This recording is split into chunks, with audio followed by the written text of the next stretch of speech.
limitations are great because they focus you. I make so much music, and the remix is my famous one. Hey, it's dopamine. It's all like you're just feeling high. You're an idiot. Shut up, Nick. No way. We're not doing that because it's 99% shit.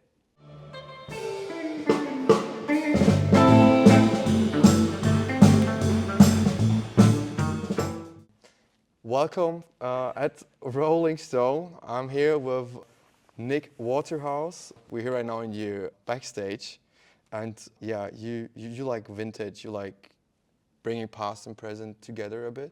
Yeah, I want to talk with you first about Germany. You told me about a story with a couple. Yeah, I just was in Dresden. Yeah. And this couple came up, and they had a record for me to sign, and they had a photo, and they were like into dancing, and we both are fans of yours, and we actually met at your show in 2017, and now we're married. Ooh. It was really significant to know that like somebody's life could be shaped by like... Did they marry because of your music? Not because of, but it's like I linked them, I guess. Like, yeah. So that's not an uncommon story. I'm doing okay in Germany here. Do you know some German words? Sie redet nicht im Gegenzug. That's the first line of one of my ballads. Sie redet nicht im Gegenzug? Yeah. She don't write and she don't call. Ah, yeah. Yeah.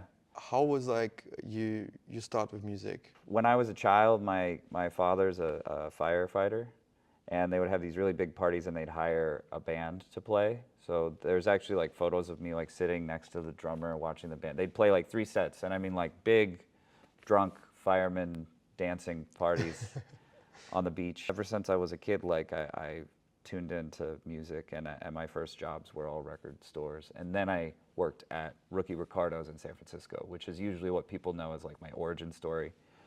That's like age 18, I moved to San Francisco. I started working there. I met a lot of people all over the world who were coming to visit, pay a pilgrimage.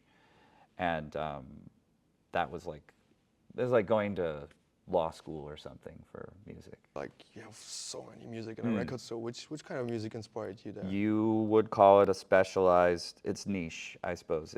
Like its focus was like 60s soul, girl groups, rhythm and blues, some jazz, but the owner hated jazz, so I got to do all the jazz. And like you sound feels like the 50s, you know? Yeah, sometimes. Would you say like for sure that's the era you belong to? No, I belong here. The feel, like the atmosphere, the sound, the rhythm, it's all really influential on me, but I don't think I would get a job if it were 1955. Why? Or maybe, I don't think I'm good enough for those. Really? Like, standards were really high then. Yeah? Yeah.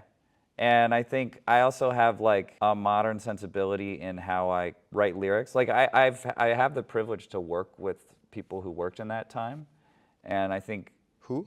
Like Joshy Joe Armstead, Ural Thomas. Oh. Maxine Brown. I think I write lyrics that are really of this time, not of that time. Jackson Pollock talked about how he studied like Mexican mural painters, but I don't see a direct line.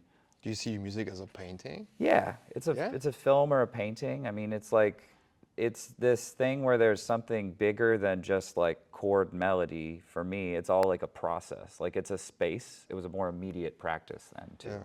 And they had, a lot of those artists were playing or singing in churches and in public spaces like until the moment they cut their record. So they were already unconsciously performing this stuff. So do you take it as a compliment if people say you like this kind of retro soul? It's never a compliment. It's just like it helps me understand. It usually helps me understand what the conversation is going to be like when somebody says that. So you see yourself in a different way. I do, yeah. That's good. Yeah. Like, but you're using always instruments, or like not always, but you're trying to use instruments out of this time, right? Stringed instruments have been around for hundreds of years. Hip hop and sampling has been around for 50 years. Like, time is non-linear to me, and playing instruments, like actually the thing that I really, really, like what comes down to it is less the instruments, and it's a room, and the way it sounds, and sound changes when it's all happening in one place. If you're a producer, you know you have like tons of instruments, so you can use all of them. But you have like your instruments, so it's kind of a limitation in one direction. It's great. That's like cooking. Like limitations are great because they focus you. There's going to be all this flavor. The other thing you do is just open the fridge and like dump everything out and be like, Yeah. I don't know, what am I doing? The interesting thing about you is that you a person who likes the old stuff a lot, but is really into the new stuff as well. All of it's like related. So I think I can see it in a lot of spaces. I just think sometimes people look at me and they're like, I know exactly what this guy is up to. It's this narrow, it's this small. And it's really not that different. Yeah, that's not true, because like there's like this famous remix. Sure, yeah. So that's not something old, you know? Yeah. They mixed it and you allowed it to mix it. Yes. So They put it on a grid. The BPM goes like this. And in dance, it's gridded. And so it's funny to like, if you pull up both versions, the dance remix, because it needs to be part of this bigger sway that like some modern DJs need, like they're building a set. A lot of that is like on a grid because that's part of their system and that's their mode of expression. what was the song called? Kachi? Kachi, yes, Kachi. it's Kachi, yes. Just like I make so much music and the remix is my famous one. Hey, sometimes, like, that's a history is smiling upon me because that's basically like what it was like to have a hit in the 60s. That was me and a friend writing that song in a living room in Fort Worth, Texas in 20 minutes and then recording it basically live. And like, that's the history of rock and roll right there. When you're listening to your own music, what you feeling? Well, it's different when I'm listening because I've already heard it so much. I had to think of it in all these different ways. Like I had Which kind of ways you thinking? Well, first I'm conceiving it. Yeah. It's like trying to remember a dream, but it never happened. So that period of it feels insane. It's like better than it's dopamine. It's all like you're just feeling high while you're doing it. Yeah.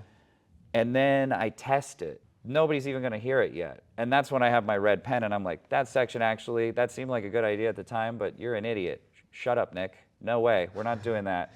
Who are the first persons you're going to show your music? I have a couple friends that usually hear it first now. Like Friends or music friends? everybody's a music friend in my life. Who? Some famous people? Some famous people. Want to tell us? No. my best friend, his name's Doc. I write with him. I have like some co-written songs. He lives a very anonymous life in the American South. He works at a bank. Nobody knows he plays music. Really? He's a great everything player. And Why he's working in a bank when? because he thinks music is bullshit. Really? Yeah, he doesn't. And that's the think guy you work together. Well, I mean, we've been in bands together since we were 14. Yeah. So, like, if I have a song that I think is pretty cool, I'll be like, it's done by then, though. I'm still really shy with the songs. So him, a couple other people. If you're on tour or on stage, are you maybe trying some new songs? Yeah. Like, for instance, before you came in, the whole band, I have a new record that I'm working on. I have one song that I think is really great and ready to go. And we were just debating whether or not we'd try it at sound check. And then, half the band was like, oh yeah, we could do it. And then nobody in the band was saying no, but me, I'm like, I don't think that's ready yet. Because Why? I don't know what key I'm supposed to sing it in yet. It's all in my head. And I can do it and it'll be okay. But usually the producer in me that's in charge of all those other three guys is like, you're not ready for prime time, kid. But you told me about like that one song, Catchy, right now, 20 minutes. Yeah. It was done in 20 Yeah, minutes. yeah. So is it good to be like a perfectionist in this kind of moments? No, but I can be contrary to myself sometimes and just do it. But the thing about those is you have to know when to know that you're just coming up with shit, because it's 99% shit. But maybe that one's gonna have like a line and a verse that ends up in a song later that really is the craft. And like Putting a puzzle together, something like that. Yeah. And some of my songs are like puzzles and some of them are not. And I've made 7 records now and I've made a lot of other people's records. So I think I have. You know, the Alalas, Lana del Rey, John Batiste, Earl Thomas, this band Hidden Charms from England, Ethan Burns, Raywood Baxter. Okay. Yeah. We got you. Okay, the famous name I think was Lana del Rey. How was to work with her together? It was great. It was fast. Fast? Yeah. What do you mean with fast? She just channels melodies and words. And I can tell she works a lot on her own and then shows up and is like ready to, just like she's an assassin. Like you hand her a microphone and she's like, it's like Miles Davis. That's just the sound of her immediately. And you don't have to like finesse it. She has stuff she wants to change. She's very clear on like what she wants to do, but she also allows herself to kind of just follow what she's feeling. Does this inspires you, working with that kind of people together? That's a person that shows you don't need a lot of stuff to be what it is you are. Mm-hmm. Like, you can give her a cheap microphone and she sounds like her. I do use equipment, but I have actually a closer approach to that. And I think it's cool to work with people where you realize, like Lana, you need to develop your own voice, and that means like finding your place in the world however you get there. And so I could identify with that, but I don't think I would learn anything from her own process doing it, if that makes any sense. We from Rolling Stone guitarists are really important for us. Yeah. Do you have a favorite guitarist? Yeah, Johnny Guitar Watson. Yeah? Yeah. Are you familiar? Why? Yeah, but... He, to me, is like the Ray Charles of electric guitar. He innovated every decade he was alive in. He was a showman, he was a writer, he had personality. I love his songs. Like, that's the thing, too. Sometimes you're like, he did so much, but, like, I really love his songs. Like, for example, Eric Clapton, Oh, Jimi British, Hendrix. you mean? Yeah, like B.B. King, for example. I love B.B. King. B.B. King is the shit. My mother played so much B.B. King for me. I'm a rhythm and lead player. I grew up loving rhythm and lead playing. So, like, John Lee Hooker is a rhythm and lead player. You want to know, like, a guitar god that I like. Who is it? So guitar god-wise, yeah, Peter Green does it for me. Clapton's all right. Clapton's all right. He's all okay. right. Who's your god? My god? Oof.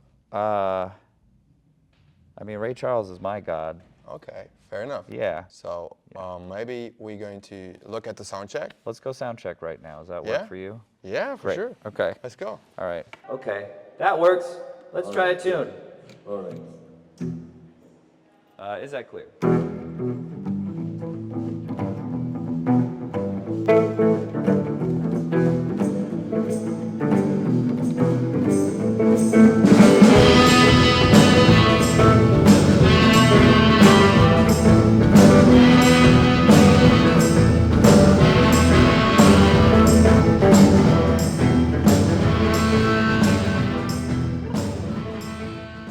Nick, that was the sound check, right? That was the sound check. Thank you, Rolling Stone, for joining me this evening. And now I'm going to go back in my dressing room and scream for an hour, so you're going to have to get out of here before showtime. One last question. Do you have anxieties like for Stage fright? Yeah. Not really. Every show is just like a different thing. It's, you get a little rush, but it doesn't really scare me anymore. Okay. Plus it's Germany, you guys love me. If it's where Denmark, it's a different story. Now you can kick us out. All right, so long.